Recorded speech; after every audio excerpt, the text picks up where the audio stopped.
Bereshith, otherwise known as Genesis, chapter 13. And Abram went up from Mitzrayim into the south, he and his wife, and all that he had, and Lot with him. And Abram was very rich in livestock, in silver, and in gold.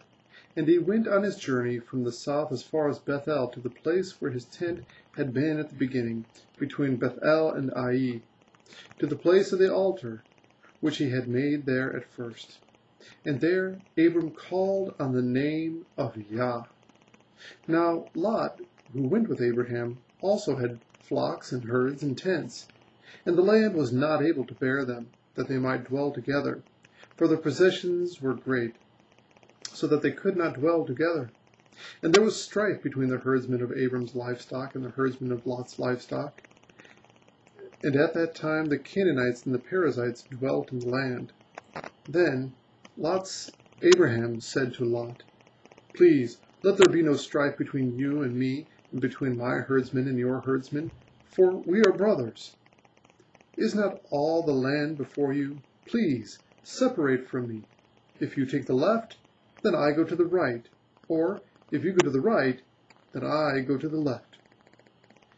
And Lot lifted his eyes and saw all the plain of the Jordan, and it was well watered everywhere, before Yah destroyed Sodom and Gomorrah, like the garden of Yah, like the land of Mitzrayim as you go towards Zoar. So Lot chose for himself all the plain of the Jordan, and Lot moved east. Thus they separated from each other. And Abram dwelling in the land of Canaan, and Lot dwelling in the cities of the plain, and pitched his tent as far as Sodom. But the men of Sodom were evil, and sinned before Yah exceedingly so. And after Lot had separated from him, Yah said to Abram, "Now lift up your eyes and look from the place where you are, northward and southward and eastward and westward. For all the land which you see I shall give to you and your seed forever. And I shall make your seed as the dust of the earth, so that if a man could count the dust of the earth, then your seed also could be counted. Arise, walk in the land through its length and its width, for I give it to you."